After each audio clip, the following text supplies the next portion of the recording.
नमस्ते सम्पूर्ण नेपाली दाजुभाइ तथा दिदीबहिनीहरुमा हार्दिक नमस्कार गर्दछु। पुनः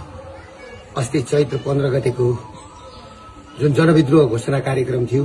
हामी जनविद्रोह घोषणा कार्यक्रम शान्ति तरिकाले गर्न जाँदै गर्दाखेरि त्यहाँ मलाई मार्ने ठूलो योजना रहेछ र राज्यले गरेको आतंक, बर्बर आतंक, जो लघुवित्त पीडित थिए, सहकारी पीडित थिए, बैंक पीडित थिए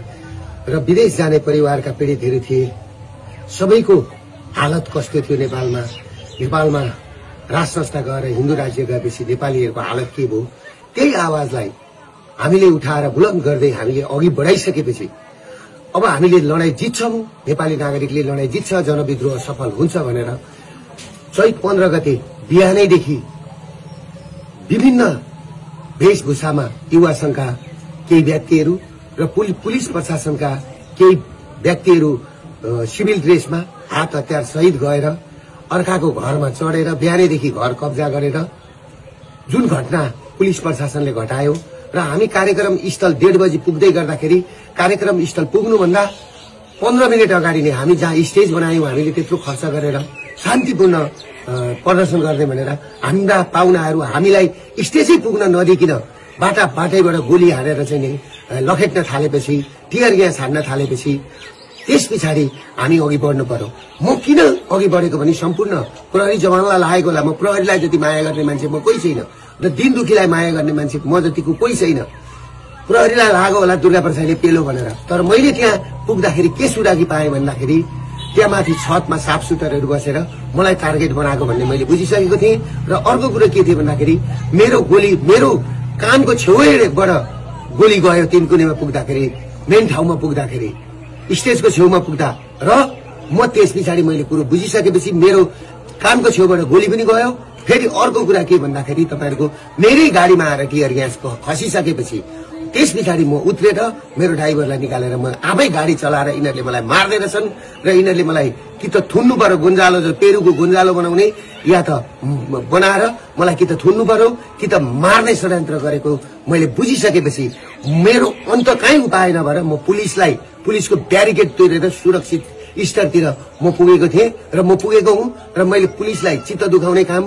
मैले गरेका छैन। आम सर्वसाधारणलाई म के भन्छु भने तपाईहरुले देख्नु भएको छ राज्य आतंक कसरी अघि बढिरहेछ। किनभने माओवादीको उसमा चाहिँ 3000 जति मान्छे आए अनि मान्छे आएनन् भनेर हाम्रा मान्छे बढी हुन्छन्। काठमाडौँमा हाम्रो त्यो दिन मान्छे 5 लाख मान्छे उत्रिदै थिए, हाम्रो कलङ्कीको मास आउन दिएन, हाम्रो गौशालाको मास आउन दिएन, हाम्रो बसपाको मास आउन दिएन। सबै जुलुसलाई बाटोमै रोकेर सुरुमै कार्यक्रम स्थल हामी पुग्नुभन्दा 15 मिनेट अगाडिदेखि नै रणभूमि जस्तो बनाएको थियो। त्यसले गर्दाखेरि कुन नेपाली दाजुभाइ दिदीबहिनीहरूको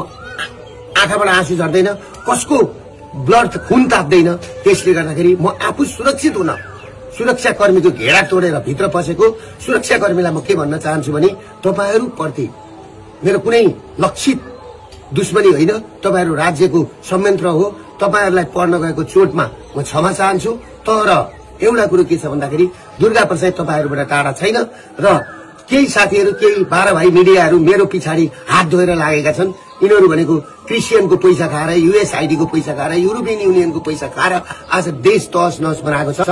र केही मारवाडी तस्करहरु र 12 भाइ मिडियाहरु जुन तरिकाले लागेका छन् सोशल मिडियामा बोल्ने बुद्धिजीवी दाजुभाइ दिदीबहिनीहरूलाई, सबै बुद्धिजीवी विज्ञ वर्गहरूलाई म के भन्छु भने यो नागरिक विद्रोहलाई सफल पार्न सबैजना सहयोग गरिदिनुहोस्। म भागेको छुइनँ, म भाग्दिन। पुलिस प्रशासनले मलाई खोज्नु पर्दैन, किनभने मलाई गुन्जालो बनाएर यो आन्दोलन दबाउने कोसिस गरिएको छ। म सुरक्षित मात्रै बसेको, मलाई साफ भेटेको ठाउँमा गोली हान्नु भन्ने प्रधानमन्त्रीको आदेश छ भन्ने कुरो मैले सुनेपछि म सुरक्षित मात्रै बसेको, मलाई साफ भेटेको ठाउँमा गोली हान्नु भन्ने प्रधानमन्त्रीको आदेश छ भन्ने कुरो मैले सुनेपछि म सुरक्षित ठाउँमा बसेको छु। म भागेको छुइनँ। म नेपाल र नेपाली छोडेर म भाग्दिन। म भाग्नलाई जन्मेको होइन, म झुक्नलाई जन्मेको होइन, बरु म मर्छु तर तपाईहरुको अगाडि मर्छु। त्यसले गर्दाखेरि तपाईहरु के बुझ्दिनुस् भने सम्पूर्ण नेपाली नागरिकलाई त्यो घटना कसरी भएको छ, पत्रकारलाई आगो कसरी लगाइएको छ, त्यो घर माथि कसरी बिहानैदेखि गएर चाहिँ पुलिस र सुरक्षाकर्मीहरू चढेका छन्। र अर्को कुरो के छ भने हाम्रो अभियानले म कमान्डर हुँदै हुँदाखेरि मेरो मुखबाट सुन्नुभयो तपाईहरुले चाहिँ नि सुनेको छ फलानुलाई आगो लगा फलानु घर आगो लगा गोली हान भनेर मैले त्यहाँ भनेको छु गोली एयरपोर्ट कब्जा गरौं संसद भवन कब्जा गरौं मान्छेका घरमा आगो लगाउने तोडफोड गर्ने काम नगर साथीभाइ हो भनेर मैले भनेको छु तर जुन घटना भएको छ त्यो घटनाप्रति म दुःख व्यक्त गर्दछु र जुन मान्छेहरु जुन 5 जना मरेको खबर आएको छ अहिले 2 जना मात्रै देखाएको छ एकजना पत्रकार भाइप्रति हार्दिक श्रद्धाञ्जली व्यक्त गर्न चाहन्छु र अर्को हाम्रो